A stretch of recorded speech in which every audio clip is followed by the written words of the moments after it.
Well, hi, everybody, and Beaver Nation. Welcome to the second installment of the virtual Beaver State Tour. This is Mike Parker, the voice of the Beavers, with now in life just my second Zoom experience. The first one was such that they did ask me to come back, so I'm grateful for that, and grateful for an opportunity to connect with you during these strange days that I never thought that we would be experiencing together like this. Normally this time of year, we are out and about physically throughout the Beaver State on the Beaver State Tour. We're grateful that we have an opportunity to continue to connect with you this way. So for all of you who continue to have deep passion in your hearts for the Beavs and follow the Beavs, and anxious and eager as we all are to see and be able to hear that fight song in its proper context on the field, at the ballpark, at the stadium.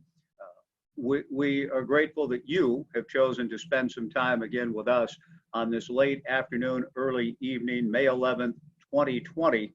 And we have a very busy hour coming with some special and surprise guests along the way and three more coaches. And during this virtual Beaver State Tour, we will have the honor of visiting with every head coach of the programs at Oregon State University. Let's get started by welcoming in. We'll have a chance to visit with her along the way tonight. In her fourth year as the Oregon State head coach, 3 consecutive trips to postseason play, and it looked like a fourth one was indeed going to come this year. Let's welcome into the virtual Beaver State Tour OSU women's golf coach, Don Shockley. Coach Shockley, good evening and welcome to the virtual Beaver State Tour. How are you tonight, Don? Doing well, thank you.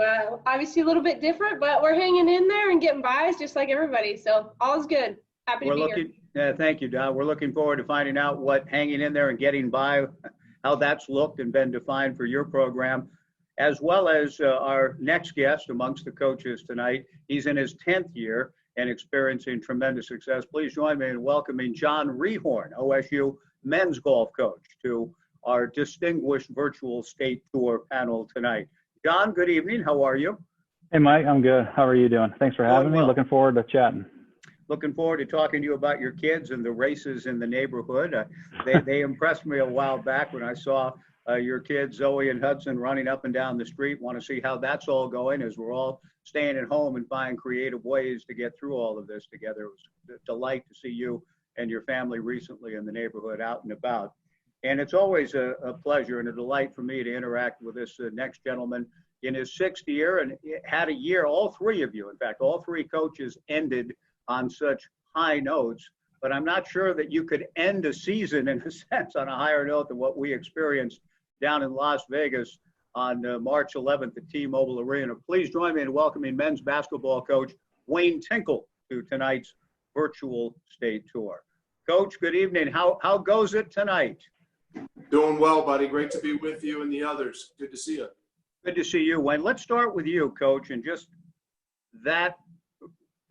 joyous, exhilarating ending to a season. Nobody knew it was going to be an end. It felt kind of like the beginnings. You were playing your best basketball of the year. Garrett hits the 3. You have another Civil War game coming the next day. And then, as we all know, everything changed for you and for all of us. What a way to go out, huh? Yeah, I mean, it was bittersweet for sure. We really felt we had momentum down the stretch. And, you know, beating Utah on a night when they had a kid set, conference and tournament records, kind of gave us that extra boost that maybe it was meant to be. And, be careful what you wish for, but we were anticipating playing another version of the Civil War the next night. And anyway, to have all that swept away was really an emotional deal for our guys. And, the one thing they really bought, they knew it was a countrywide deal, that it wasn't just our conference. And, we took solace in the fact that we won our last game. It was in the tournament. It was quite an ending, as you so eloquently mentioned, and but emotional nonetheless. And obviously, having both Kyler Kelly and Trace, but especially Trace, my son, kind of going out that way was tough. But then Jocelyn quickly reminded us what a way to go out. Not too many teams, especially Division I level, only one gets to end the year with a win. And so we'll have that memory and a lot of good things to take from this season for sure. And to our other coaches who are here, Don, your season also ended on a very high note, as did Coach Reehoorn. But Don, tell us about what was going on with your team in the early going this year. Yeah, it's been incredible. And, I think like Wayne said, I think, we can hang our heads and be sad that it ended, but hey, we ended on a high. I think the chemistry and the dynamic of what our team has right now is phenomenal. And I'm really thankful for that and grateful. And so I think to be sad about it, again, like this is everyone. This isn't just for us. And so we're learning from it. We're growing. I know it's making us a lot tougher, and we're learning a lot of different things and doing some stuff that we maybe never would have. And so obviously it was exciting, to end like that is really, it's fun. I mean, you could go out with it being bad and, the chemistry of a team where things are off and kind of trying to figure it out and then ending. And look, we've had that in fall seasons where we ended really poorly, and it kind of leaves a sour taste in your mouth. And this didn't, in fact, it just made us want it more and fight and have that drive as we go into off season. It's a little bit longer than normal, but it's been a phenomenal year. We're really starting to grow and mesh as a program. And so I'm excited to see what we're going to do, and we'll be patient and continue and as everybody goes through this. So yeah, excited, a little bit disappointed, but honestly, I'm not going to hang our heads about it right now. So you had a top 5 finish at the Bruin Wave Invitational, then rallied to win the Invitational, the final round rally at Meadow Club Invitational in Fairfax, California to win it. Again, no one wants to end a season that way. You kind of want to build on it and keep going. But what did you see from your group and your team that day to have the wherewithal to rally and win that thing? Yeah, no, I said this to these guys in our, acceptance speech was really like they bought in and they trusted us and they believed in Kelly and I and what we've done as a program. And this is about all of us, right? It's not me. This is Kelly as much as it is I. And what I've done, and then their buy-in and their belief and their trust and that we're doing. And, we have a unique group that I feel really, really lucky. They trust us and that we're going to do the things that are going to make them better. And we're going to push them. We challenge them, man. We do some hard stuff and push them through some really challenging practices and do a lot of pressure. And it's hard, and they get mad and they get, but not in a bad way mad, but it's hard. And that's ultimately what we're trying to do. And so it really started to work, and they're starting to see that, and they're starting to see the struggles and what those struggles do and how that prepares you for competition. And we really got to see that. I think that was what was fun, is to see that pay off a bit. And just the buy-in, like I said, I couldn't be more thankful for this group. They're incredible. And really that's that relationship that we've built with them. And I'm thankful for Kelly and all this and how much she's embraced it and helped me grow as well as them. So it's just really kind of starting to come together, but it's a continual process of really just growing and learning together. We say that a lot. It's not about me. It's about getting their input, their feedback, what they need, what makes them successful, and then challenging them to go a little bit further. So it's been fun. Thank you for that, Don. We'll come back to you about the hard things that you talk about, because you don't get anywhere without things being hard and challenging and pushing. We've seen a lot of that in that little documentary called The Last Dance. Things can get hard in there sometimes. I want to ask you, Jon, Coach Reehoorn, we'll kind of be moving back and forth between all of our coaches and special surprise guests here tonight. But Jon, you finished on a tremendous note too at the Bandon Dunes Invitational. Tell us how things were going for your team and how excited you were to come back and make another run at another regional. Yeah, we were really excited. Obviously, we had a tremendous fall, won 2 tournaments, and had a commanding victory at our home event. And then we entered the spring ranked top 25 in the country, and that kind of, I think, caught our guys off a little bit off guard. I don't know that they were ready for the expectations that come with that. So we didn't get off to a great start in the spring in Hawaii and Palm Desert. And then we went to Bandon, and leading up to Bandon, we had a couple weeks between tournaments, and we really just focused on the process. People ask me how we qualify and determine our lineup, and usually we qualify, and for that tournament we didn't qualify. We played, but we had the guys keep score based on how many shots they were actually committed to, and we just picked the 5 guys that we felt like would give us the best chance to win. And we just tried to instill some belief in them and really focus on that as we got ready for Bandon Dunes. And then to see it kind of all come together at Bandon and the way they handled themselves and some adversity.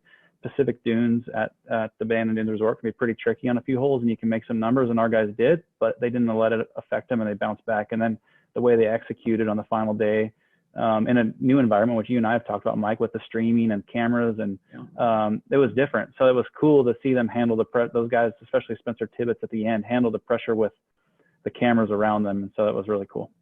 And that was going to be part of the deal this year, right? The streaming and the live event streaming. How excited were you for that? And you felt your guys first time through responded well. Was that going to add an interesting wrinkle to the whole season, in your opinion?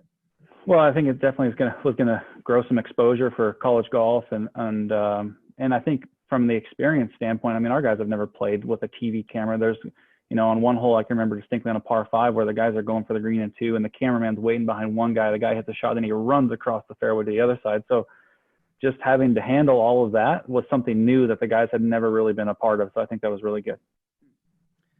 Coach Tinkle, Bandon Dunes. I don't know, how much experience you've had there, but what about that course in your life experience, just as a basketball coach who plays golf occasionally? Coach Reehoorn says you play it pretty well, especially for a guy 6'10". That's a challenge in itself. What do you think of that course down there? Well, those 3 or 4 holes at Pacific Dunes that Coach Reehoorn just mentioned, I found those today, full disclosure. Actually, I shot 84 today with 5 doubles. So other than a few holes, I played all right, but love it down here. And, the locals take such good care of you down here, and just open to the public today after being closed for a couple months. And it's fun to be down here, but challenging course. And I only wish I had half as good a swing as the coaches we're talking to right now or their players, that's for sure. Coach, you say closed for a couple of months. I think back now, we're in week 9 since Jared's big shot in the end of the season. And so since we last connected down there, your program, I mean, there's a lot of activity. You may be shut down from 2 months of being on the court or doing whatever, finishing the season, but you've been very active, you and your staff. And there's some exciting new news about this program. No, for sure. It's been, and I'm not saying anything that the other coaches don't know. It's been different for all of us, some unique challenges. But we knew that we had to make some upgrades this spring. And it's tough when you can't bring the best part about selling Oregon State or bringing these student athletes to campus, showing them the place, letting them meet the people. But that was taken away. We had to do that through, FaceTime or different, meetings as far as like this with Zoom. But we really feel good about, the student athletes we've added this spring. With that, we've lost a couple of players, but, we anticipated that might happen just because of the time that we're in. And I love the way that both Sean and Antoine handled their situations.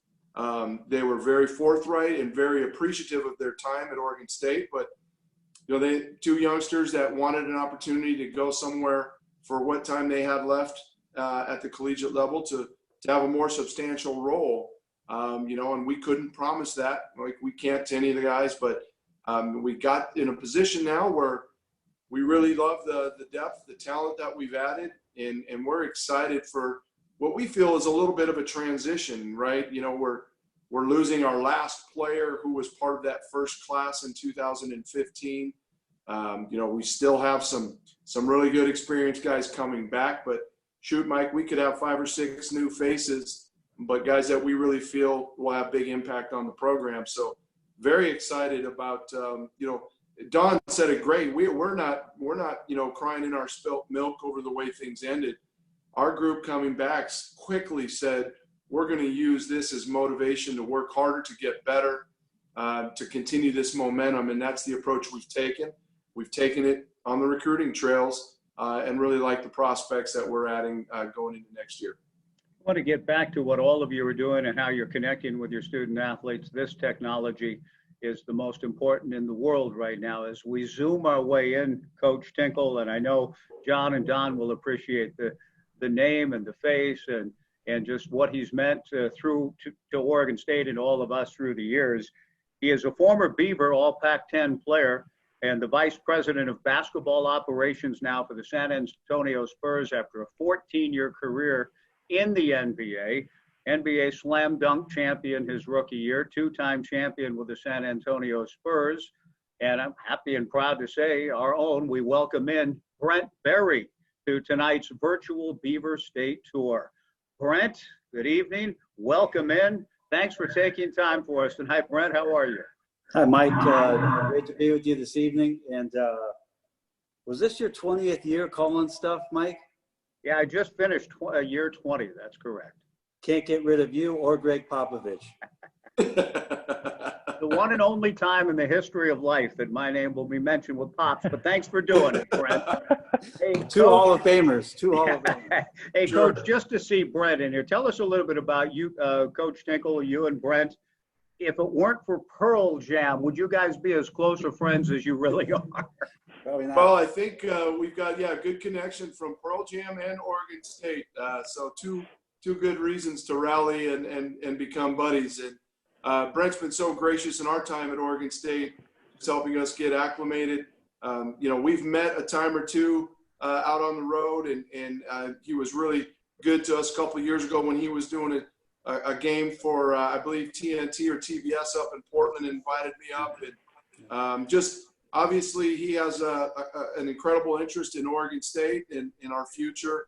And it's been great to get to know him a little bit more each year as we've moved forward here with the program.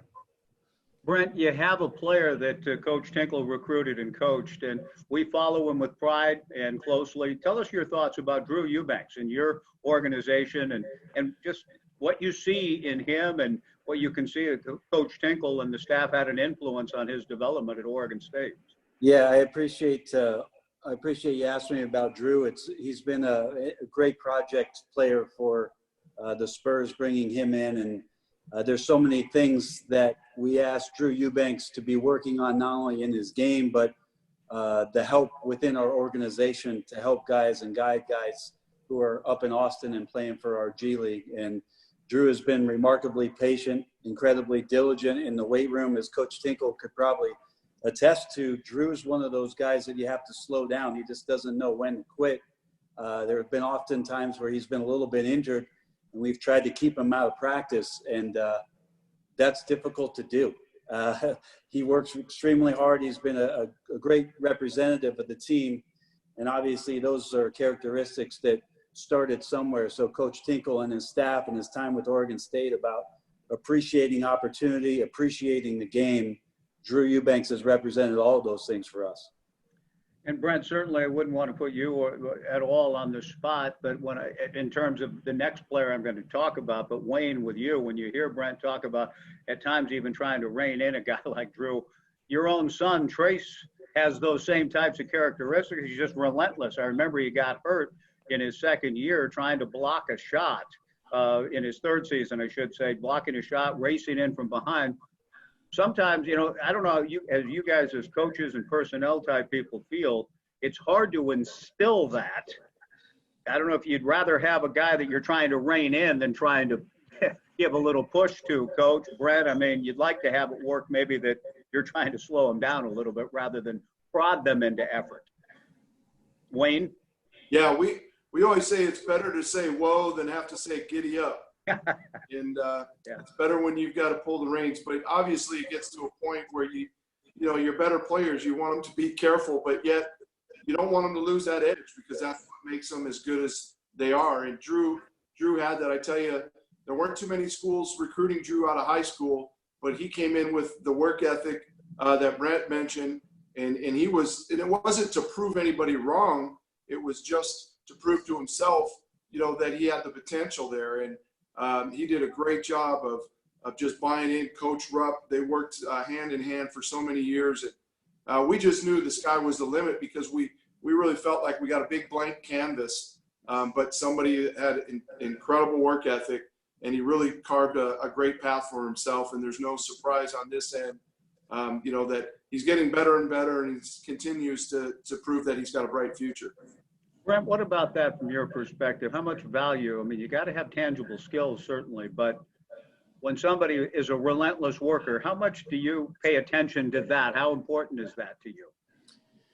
Well, it's a skill, and it's amazing when you get to the professional level, just how much of a little bit can make a big difference. And I think Drew was the kind of player, after our staff had talked to him about what he what his goals were and realistically where he thought he could go, we really liked how much he thought of himself and how he was willing to put the time in. And I think our management was very honest with him about his opportunity and where it would be. And that would be a lot of time in the G League and trying to get him to understand the pace and the space about NBA play and the way the current game is moving. But there was enough there, again, with Drew's work ethic and athletic ability, that we wanted to explore that. And he's been a tremendous member of the program here. Brent, how does the current game compare to the game you broke into as a rookie with the Clippers back in the day? And when you think about the arc, you're 14 years in, how different is it now? Yeah, from that time till this time, the game has gone through a vast amount of changes, not only in the style in which it's played, but obviously the way in which it's called. And organizations are not dumb. They're going to start to try to collect as much talent towards the way the game is being officiated and presented to teams. But I think even, light years ahead in the last 4 years about where the game has gone with the analytics movement and how it is that teams are adopting the three-point shot and looking for offenses in different skilled positions, not worrying so much about size and traditional positions, which would keep Wayne Tinkle out of today's game. But just the idea about how much skill it is that they're after. And so it's been remarkable. And I've really enjoyed the changes, and I've enjoyed this style very, very much. It speaks to me in a lot of ways, especially because you don't play as much defense, which Coach Tinkle could talk about me now. Hey, Coach, it's funny to hear Brent talk about changes, and he immediately talks about the way the game is called. That's always one of the big mysteries and difficulties in what you do, I would think. No, certainly. And you have to adjust. You can't be bullheaded about it. And, Mike, we see that a lot of times from November to February and March, even within the same year. They have the points of emphasis to start each year. And you have to adjust. And it does get frustrating. In our game at the collegiate level, they've been talking about freedom of movement now for a couple of years. You and I both bore witness to what they were and were not calling, and it was frustrating at times. And I think I got my second technical in 6 years at Arizona, but we won't get into that. But you have to play through it. And Brent's right on. I don't think I could play in today's game because of the lack of physicality. My wife reminds me it's probably more of the lack of athleticism, but it is what it is. And we've got to coach to it. We've got to have our players adjust to it. And Brent mentioned, I say administration, but he says his management, they sign players to it, and they get the kind of players that they think can, do the best with the way the game's called and played right now. So ever evolving, it's all good. The game's supposed to be cleaner now. I'm not sure that it is, but I know it's not as physical as you mentioned. The Last Dance, you saw those late 80s, early 90s, how the game was played is stark difference from today. Hey, Mike, I want to bring up something, Mike. I was, first of all, I still want to talk about the Topeka Sizzlers, but I'm not going to do that. Thank you. Yeah. I was at the game January 2nd, Beavers taking on Utah Utes, and I saw one Wayne Tinkle not agree with a lot of the calls in that particular game. I was planning on going down and visiting with Coach Tinkle and saying hello, but the way he reacted during the game, the jacket was off. Yeah. He was storming off the court, and I decided, you know what, maybe a text is better for this moment. You should have come to the Colorado game, Brent. He was in a little better mood after that one. Yes. Hey, Brent, before we let you go, Wayne has mentioned it's hard not to go through a day anywhere in this life without referencing The Last Dance, it seems. So I got to ask you, as a guy, after 14 years, you're in the broadcast business for about 9 years. Now you're in the front office with the Spurs. But have you been watching it? And what did you think about the treatment of one of our own and your former teammate in Seattle, the great Gary Payton, and the way Jordan just kind of, I thought, laughed him off at the end? I wasn't too happy about that. Well, the first thing I'll say, Mike, all of our front office and team, we've been Zoom calling and talking about each episode after every one of them. They've been fantastic. Yeah, I actually, every year that I had a chance to play against Michael, I would guard him. So I'm very familiar with reading the back of that jersey. But watching the episode in particular on Sunday with the moment with Michael looking at the iPad, and what I love with the brilliance in the whole moment to me is the fact that the way that the directors ended up cutting it was genius, because they let Gary talk first, which that's fine. Entertaining.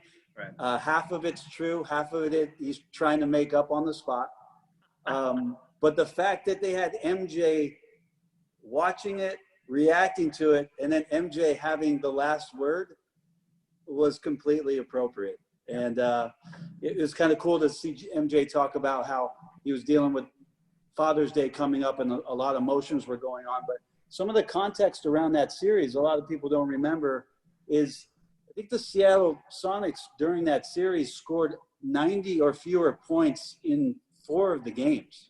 So these games were incredibly low scoring. So Gary holding Michael Jordan to 22 points in a game in which the Sonics scored 70 and the Bulls scored 87, that's still about 35% of the points coming from MJ. So we've enjoyed it.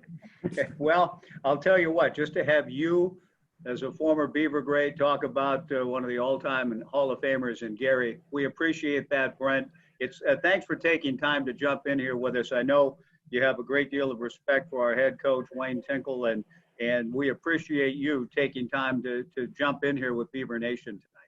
Anytime, Mike. I appreciate it. Go Beavs. Thanks a lot, buddy. Thank you. Brent Barry, boy, that is impressive that Brent would take time to do that, as is the case for our next Zoom guest on this virtual Beaver State tour. Tim Mickelson joins us. Tim's getting ready for a big event in his life, which we'll talk about in a moment. But Tim had a great single season at Oregon State, where in fact he was second in the Pac-10 championship down in Tempe, and met and competed against our current golf coach in Jon Reehoorn. And they had a bond formed at Bandon Dunes. That seems to be coming up a lot here tonight. So Tim Mickelson. Tim, great to see you again. Thanks for taking time for us on this Zoom call. How are you tonight, Tim? I'm doing great. Thanks for having me on, Beaver Nation. Hey, thanks for coming, Tim. Tell us a little bit about Coach Reehoorn and the fact that you're on with us tonight and the bond you guys formed back in the day. He was a great player. I remember battling against him quite a bit. And yes, we did have that nice little week up at Bandon Dunes where we hung out. And I don't remember what tournament what was that, Coach? I think it was the PNGA Amateur, men's amateur, like 99 or 2000. That's right. I remember I actually had just packed up my Ford Mustang because I was finished at Oregon State, drove through the night to get to Bandon Dunes, had never seen it. I had 2 Red Bulls, I had sunflower seeds, and I showed up to the golf course and tried to play. Well, by the way, Coach Tinkle is there, our men's basketball coach is there right now and just played today. What do you remember about the course? Have you been back any other time since then, Tim? Did you like what you saw of it? So I love Bandon Dunes. I love the concept of it. I love how it feels like, obviously, links golf. And I was there, I don't even remember what year. I'm bad with years. 2006 maybe, or 2008. I played the USGA mid-amateur there. And it was my first US mid-am. And it was on the same Bandon Dunes course, the original course. And so I was fortunate enough to make it to the quarterfinals that year, had a great week, enjoyed my time. I missed most of the rain, which is pretty spectacular. Yeah. Coach, rough life being able to go up to Bandon Dunes, huh? Yeah, tough life. But Mike, Tim, it's honestly amazing that he survived here because he's pretty soft now. He's got to live in San Diego and he's got to be where the sun's at. Well, he can't be too soft, John, if he made the choice to leave the Valley of the Sun to come up here. Well, what led you to, hey, Tim, your own path to Oregon State and the memorable year that you had? Tell us a little bit about that and that place that year in your life at Oregon State. Yeah, so I decided to leave Arizona State mostly because the team was so good. They were number 1 or 2 in the country the prior 2 years, and I just wasn't getting enough playing time. And so I decided that if I wanted to turn professional down the road, I needed to compete, and I needed to play more tournaments and hopefully play against the best players, which the Pac-12, back then Pac-10 offered. So I took a visit. It was like July 2nd to Corvallis. Mike Ketchum, who was the head coach at the time, showed me around, and I loved the town. Obviously, the Willamette River going through the town, and the mountains and the forests and the creeks and the rivers and the fresh air, which we don't have in Southern California until right now without the smog. But I said, Coach, I said, I know it rains a lot in Oregon. I said, how much does it rain? And Ketchum goes, it's all rumors. It really only rains about twice a week during the winter. 2 days it might rain, the rest it's pretty nice. Well, sure enough, he got me hook, line, and sinker. I committed, came up there, and obviously it rains more than that. But the 1 year that I got to play is a very, very memorable year for me, not just because of how the team did. We had a good year. I played well that year. But the bonds that I formed at Oregon State are a lot stronger than the bonds that I had in high school or at Arizona State. The guys that we had one house, it was 327 Southwest 9th Street. The guys that lived in that house, there were 6 of us. Those are some of my best friends to this day. And every time I cruise through Corvallis, I go down that street to find the house. And unfortunately, a few years ago, it was torn down and rebuilt. But I still know where it is, and I know some of the fun and not so smart things that we did there. Well said. Yeah, Mike, he came with those teammates this last year at homecoming, so it was awesome to have Tim come back and speak with the team too. I want to hear from both. Don, if you could jump in here, and Coach Tinkle, just to maybe piggyback on what Tim said. I find that phenomenal in its own way. I talked to Darwin Barney, the Major League Baseball great, earlier today, former Beaver, spent 9 years in the big leagues, a Gold Glove winner. I asked him what his favorite memory in all of baseball was, something in the big leagues. Darwin said, one international title at Oregon State tops all. There's nothing like it. So when you hear Tim say 1 year in Corvallis, Don, let me bring you in here. What does that mean to hear him say something like that? Somebody has 1 season at Oregon State, and yet it means that much to him. That's something I'm sure you can share and sell to build your own program. Yeah, it's unique. I mean, it's something that we talk about, right? Being a part of Beaver Nation is special. It's a family, and that's the vibe and the culture that you really see here. And I was a Colorado kid. I'm used to sun. I know it snows, and I got to Oregon and thought, oh my God, what is this rain stuff? And you quickly, I don't want to say forget about it. It's still there, but there's so much to being in a small town where everyone genuinely cares. And I see it in the coaching staff, Wayne and Jonathan and John and all those coaches. It's unique, and instantly you're part of a family, and it's not, you don't have that feel that someone's better than anyone else, and we're genuinely all trying to help each other. And that's the culture that we bring in our teams as well. And so it's always, we talk about that on our team. It starts from the coaches and down, and it starts in this whole city and this town. And what Oregon State is all about is that family feel, and it's true and it's real. And once you're in it and you feel it, it's something super special. I went to a small school in Colorado at Denver, in a big city, and you get lost, and you don't get lost here. So it's pretty fun and unique, and it's all about being part of a family. Don, you are speaking to, and you told me before we even began this Zoom call with Tim and others, that you actually caddied for Tim at Castle Pines. Now, you were honest enough to say you don't think Tim will necessarily remember it. That's modest of you and kind of you. But 2 caddies in a moment, talking to one another with Tim now caddying for his brother. We'll get to that in a second. But Tim, well, I don't want to put you on the spot and say you absolutely have to remember Don. You appreciate what I'm sure she was trying to do at Castle Pines that day. Oh, of course. I appreciate all caddies, and I think my defense will be, I think I drank a lot of wine the night before, so I don't remember much that happened on the golf course. So that's my defense. Before, maybe during, but yeah, before too. Maybe during. What Don, I was asking you, and I, certainly Tim, in your situation as a caddy, I was asking Don about her experience on the LPGA tour for a couple of very good players. Your experience is unique, and it's your own brother, but what kind of relationship do you have with him as a caddy in terms of how much he relies on you and how how honest, candid you can get with him during the course of a round. So first, I'll say that he and I have always had a great relationship. Being brothers, we're far enough apart because we're 7 years apart that we've never fought. I mean, ever. There's never been a punch thrown. There's never been a major disagreement.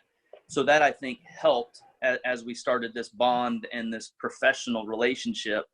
And I've actually been surprised that he relies on me more than I really expected. For a 27-year, 28-year veteran on the PGA Tour, I've actually been surprised at how much input I can give to him and how much he will use that input in decision-making.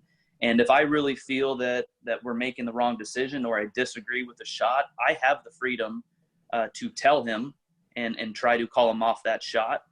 But with Phil being a psychology grad from ASU in 4 years, I would say that I have to choose my words very smartly, because there are cue words, and probably with most players, but there are certain words that I can use that are going to trigger a positive response from him. And there's certain things I can say that are going to create a very defensive or negative response. And so as his caddy on the course, I have to use those positive words that I know are going to trigger something that's going to benefit both of us as it relates to score.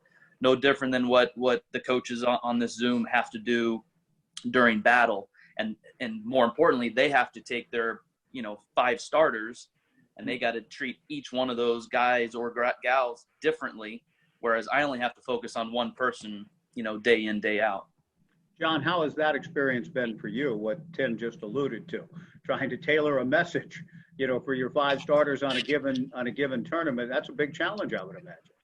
Yeah, it's really tough. And I think the longer I've done this, with anything, the more you figure it out. We've done some things where it's like, hey, we're going to talk about team stuff, but then in terms of like the game plan and how to talk to each guy about the golf course, we do that completely individual. We don't really try to avoid stuff about how we're going to attack the golf course, because every guy's a little different. Every guy has different tendencies. Some guy wants to hit driver, another guy wants to hit 3-wood or feels more comfortable hitting 3-wood. And then the guy that wants to hit driver is like, well, maybe I should hit 3-wood, so then it creates doubt. So we try to avoid those kind of situations where it's like, you got to be able to create that belief with each guy that what they're doing is the right thing in that moment. Tim, when you hear both Jon and Don talk and know that they're right now coaching in this conference, what was it like for you to be a coach all these years? How did that shape the way you think about the sport now, and even how it helps you now caddying for your brother, having been such a successful head coach at San Diego, at Arizona State? What did you make of that experience coaching the sport? Well, I looked at coaching as the ability to basically be a big brother to 18 to 22-year-olds to help shape them for the rest of their life. And obviously at a school in the Pac-12, and for me it was ASU when I was coaching, winning is very important too. So it was a constant battle as to how do we get the most out of our players, both at home and when we're traveling on the road, while also teaching them the life lessons they need to be successful after college. And so if there was a discipline, situation that came up, how do we best handle that gives that kid teaches him the best lesson, but doesn't affect the outcome of the team in the long run. And so that was sort of how I always looked at coaching.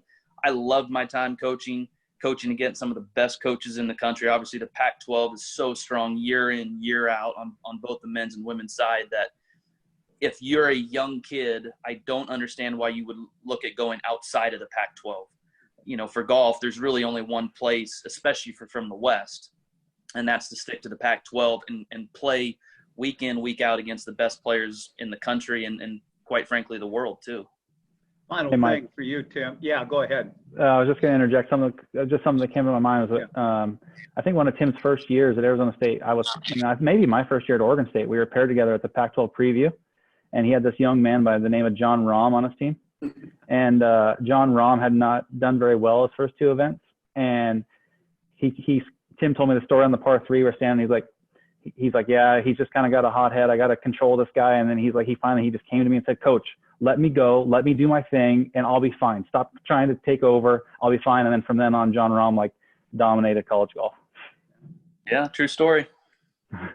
Good story. Tim, before we let you go, May 24th at the Medalist Golf Club in Florida. Tell us about that, your excitement level for Tiger versus Phil 2, and does Phil defend it, win it again? I mean, and it's for charity, for COVID-19 relief, some $10 million already being pledged. This is a big time event that I know is going to have a lot of eyeballs on it. How excited are you for that May 24th? Well, I'm excited for a few different reasons. Obviously, the money going to charity is a big thing. Each player or both guys are also doing an all-in challenge to raise other funds. They're giving away their golf cart that they're using. But I get to watch it from the comfort of my own home because since it's before the PGA Tour resumes in June, they want limited exposure, which makes sense. So each player will not have a caddy. Okay. That's why they have their own golf cart.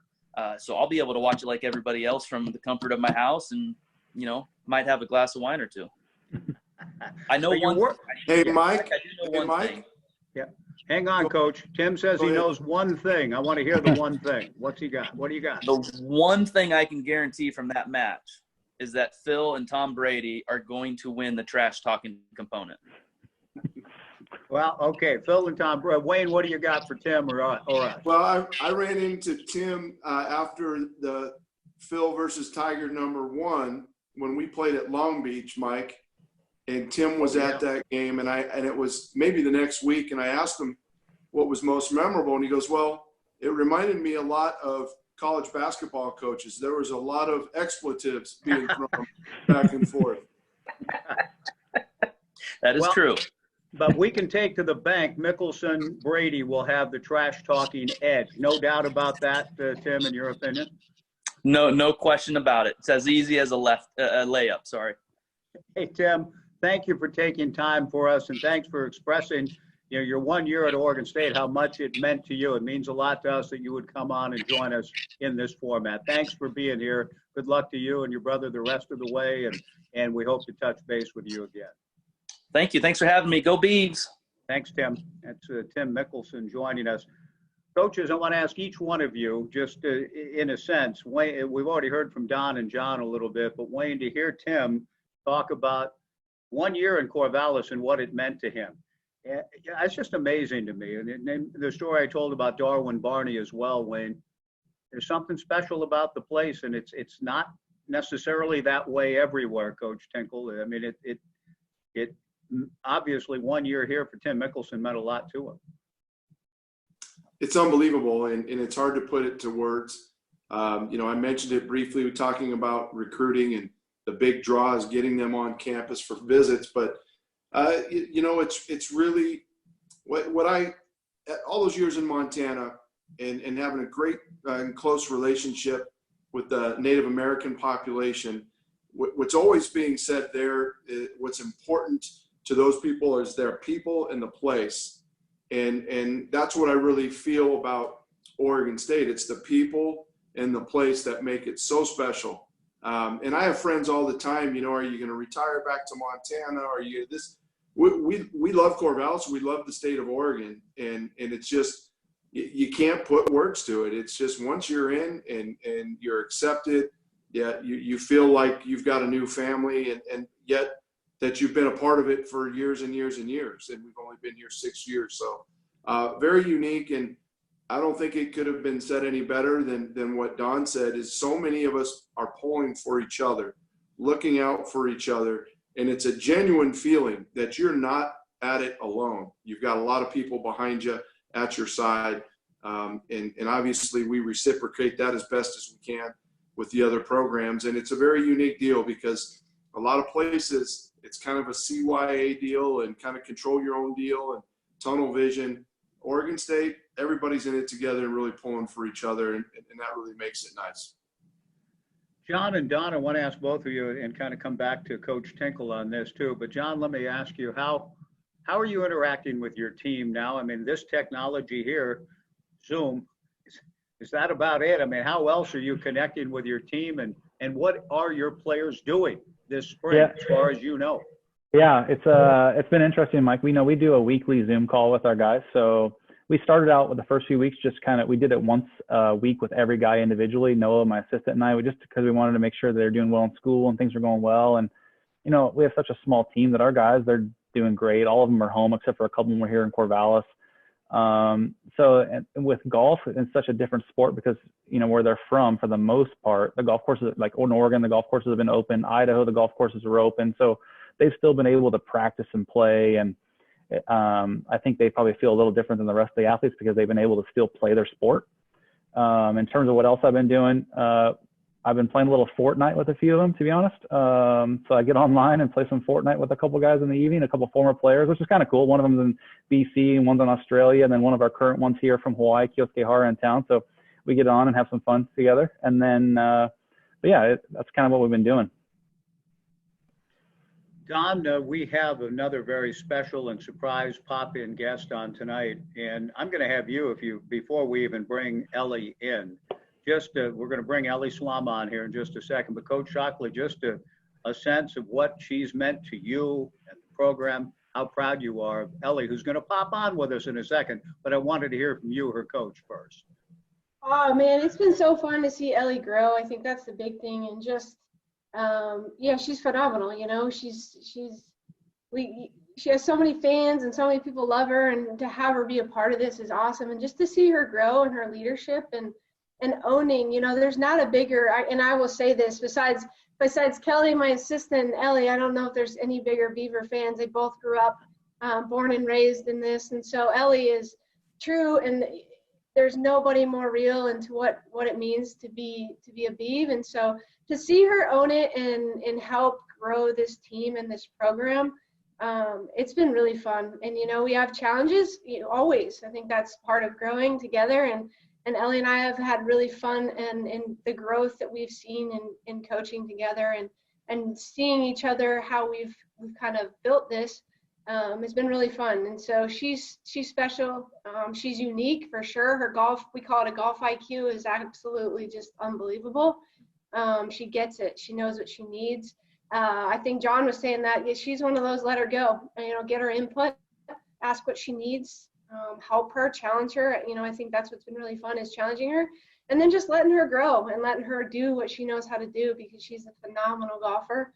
And most importantly, she's a huge part of this community. When we really talk about family, this kid is it, and she owns it, loves it, wouldn't go anywhere else. I think that's the cool part, and just what she means to this whole town and this university is pretty special. Well, on that note, that's a tremendous introduction for Ellie Slama, the junior out of South Salem High School. Ellie, good evening. Thank you for taking time for us. And it sounds all true that you've been in this whole Beaver thing for a long time. Tell us a little bit of how special Oregon State to your parents, your brother, yourself has been, as far as you probably can remember, Ellie. It's always been about the Beavers, right? Yeah, it really has. Honestly, growing up, both my parents went to Oregon State and my brother graduated there last year. So it's just been a part of my whole family and in my blood. And I've been going to Beaver basketball games since I was tiny, and some football games here and there when we were pretty good in the beginning. And it's just been really fun to see Oregon State and become a part of Beaver Nation. Well, you've been such a big part, as Don said, of the community and your sport. How are you doing during the shutdown? Jon, Coach Reehoorn just said golfers at least have been able to play. Have you been able to play a lot? Do you feel like and I know you wanted the spring season to continue with your team because it was going so well. How are things going for you during this shutdown period? Yeah, they're definitely a lot better for golfers than most sports. Our courses have been open pretty much since the beginning. They were only shut down for like a week or so. So yeah, I've been able to practice and play, and it's been really nice having Tristine Tree because I'm back in Corvallis for the rest of spring term. So it's been good. Ellie, how did you feel? I mean, to have the rug pulled out, as we talked about with Coach Tinkle, the men's basketball season ended, every season in this country for teams in spring sports ended abruptly. But your team really had some momentum going in your own career on an individual basis. Just so many great things going on. How difficult psychologically was it to adjust to your season just suddenly over after your big win in Fairfax? Yeah, it was definitely hard. I think the whole team had a lot of momentum, like you said, and we were just really ready for, this year to be our year. And I think it honestly could have been. And regionals could have been the year for us this time, but knowing that we'll have the same team coming back next year and a couple new members will be really awesome. And hopefully we'll be able to do the same stuff. And right now we're just trying to grow our mental game and focus really hard on the things that we can control. And unfortunately, COVID is not one of them. Ellie, have you given much thought yet to another year of eligibility should you want it? Is that too early to even ask you that? Does it kind of depend on how things go for you next year? Yeah, I mean, I'm definitely considering it. Love being a part of Beaver Nation, so it would be awesome too. I'm trying to figure out where my life is going to take me, and I have a lot of school ahead in my future for what I want to do. So it's a lot of school to add on, but we'll see what I decide. Yeah. In the meantime, your hobbies are listed in the media guide as swimming, hiking, running, photography. In this time, are you getting to do some of that hiking and some of that photography stuff? Are you able to spend a little more time this time of year maybe than you would otherwise? Yeah, actually, I've been running quite a bit. So that's been fun. And I went on a hike on Mother's Day yesterday with my family. So that was also good. But I'm just looking forward to all of the state parks and forests opening back up again so that I can do that more. Have you heard anything, and we touched on this on our local show a few weeks back, but you've already had the rarefied experience at the U.S. the amateur last year, one of the top 72 players in the world, getting to play last year at Augusta National. You had an opportunity to return this April, and that got pulled out from under you. Have you heard anything about the possibility of a date and your chance to go back again? Yeah, so actually they came out maybe a month ago with news that the ANWA is canceled for this year, so that's really unfortunate. But what they're doing is they're going to invite all of the same 72 players to the 2021 event, and then they're going to also encourage I think there's like a few other ways that you can get in, so the field's going to be a little bit bigger, which okay. So it'll be even tougher. But yeah, so I will get to play next April, but there's unfortunately not one this year. Okay. Well, that's good news, though, in itself, because I'm sure one experience there whetted your appetite, right? I mean, you wanted to go back again, I assume, after experiencing that course. Definitely. Yeah, it's not a place you want to go to just once. It's the one, like, I would go there every year if I could, so. I'm going to ask you about that a little bit, Ellie. Did you have any sort of moment, a surreal experience in any way when you're in Amen Corner, for example, or anywhere where it hit you? Oh my gosh, here I'm at Amen Corner, and did it look a lot different in real life than all those years you've been watching on TV? I mean, what was it like to actually be there? Yeah, I mean, I think I've mentioned this a couple of times that my dad and I got to go to the Masters when I was like 14 or 15 years old. So I'd seen it with the thousands and thousands of fans, but I'd never seen it empty. And in our practice round, there was not a soul on the course except for us, our caddies, and our guests. So that was super cool. And yeah, like you said, just a surreal experience, like hitting tee shots that you've seen so many times on TV, and looking at where all the different shots were hit, such as Phil Mickelson chipping in and punching out with Bubba there. And it's an amazing experience, and I'd love to go back. And yeah, it's amazing. Jon, let me bring you in here for a second and perhaps to get your thoughts about what it meant for you to get to see Ellie have that experience, and then later last summer to compete in an LPGA event up in Portland at Columbia Edgewater. Just the things that means to you for her, but also for the Oregon State program. Oh, it's incredible. I think the thing that a lot of people may not know about Ellie is how humble she is. And so I think that's a lot of this that, people don't realize. And I think a lot of times maybe she's a bit underrated even in our world, especially nationally, in the things that she's done. And so obviously Augusta is incredible. I had, a trip to go out there, which obviously wasn't happening for any of us. And then I think really for me, it was special to see her play in Portland and have our entire team there to support her. And I think that just shows, how much not only do we support her, but who we are as a program. But I think having Ellie just as a local and at the caliber that she's at, we're talking, Ellie could have easily been an All-American and will, and I believe that. And so to see her represent us on the national level on the LPGA is phenomenal. Again, it's super humble. She won't tell herself that. A lot of people will talk about her. She's got quite the fan club in Oregon, which is pretty fun. But you'll never hear that from her. And so I think that's what makes it even more special, just how humble and modest she is about how good she is. And that's really special to have her be a part of this and really watch her grow. And she's just getting better. I think sometimes we see and we're like, man, she's phenomenal. And then she just keeps getting better. And again, the maturity and growth and seeing her teammates look up to her and what that means for them and for her is pretty special. So pretty proud. Ellie, we'll close just a thought with you after winning the Oregon Amateur last year for a second consecutive year, and then making the cut at the LPGA Tour event, an event that you said you grew up with from a little kid. What did that mean to you? We're fixated on Augusta National, but was it just as exciting in some way to be there at that event and make the cut on an LPGA Tour event?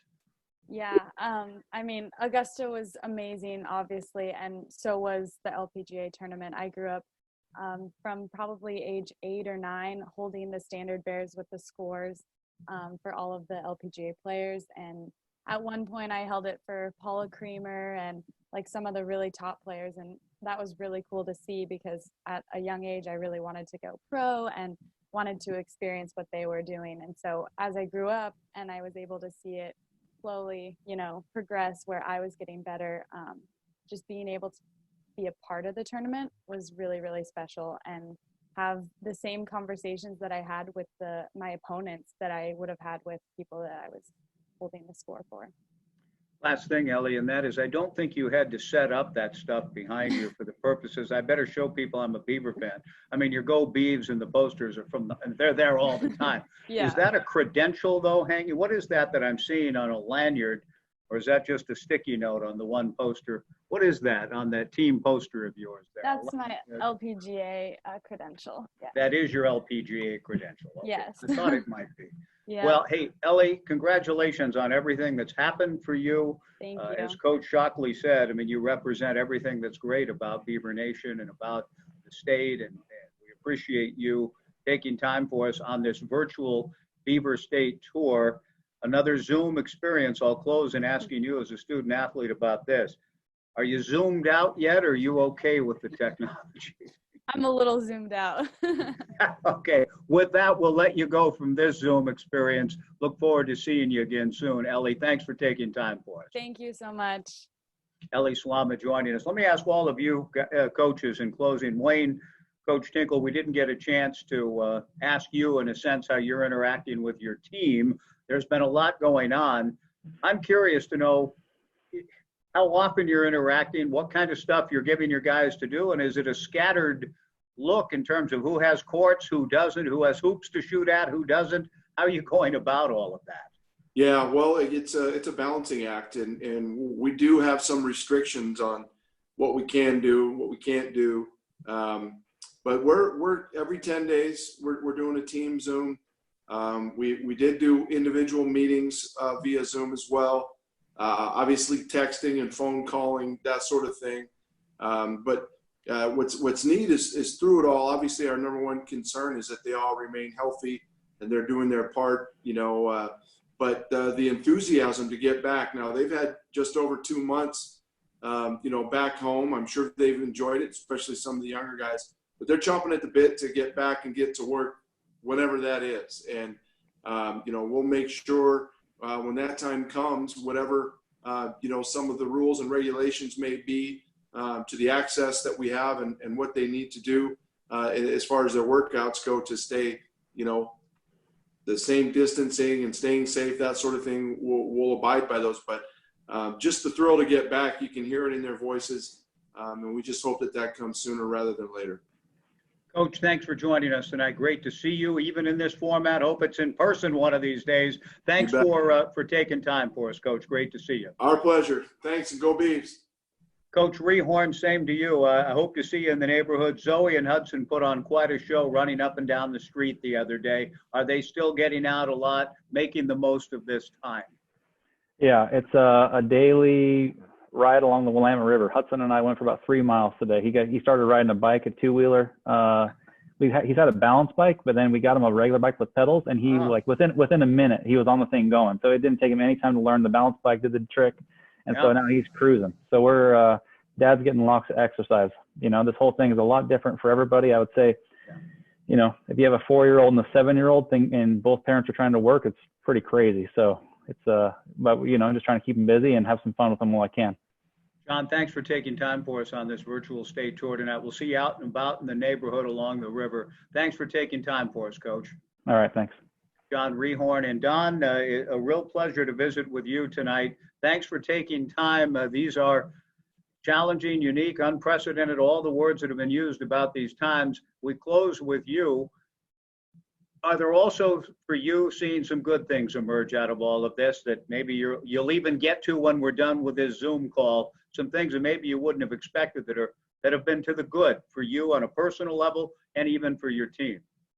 Yeah, absolutely. I mean, I think it's just how you look at it, right? And so for us, I think when we get in season and we get going, we lose sight of some of the mental stuff that we're trying to work on, and we're working on some philosophies with these guys and having some incredible meetings each week, individually and as a team. And I know that's something that we probably would get away from. So it's really unique. And cooking sessions, that's something we've done that's been really fun. I love cooking. I always cook for the team and have them over, and we've started doing once a week we cook with the team and somebody does a recipe, and so they're loving it, and it's unique and it's different. And does everybody miss each other? Absolutely.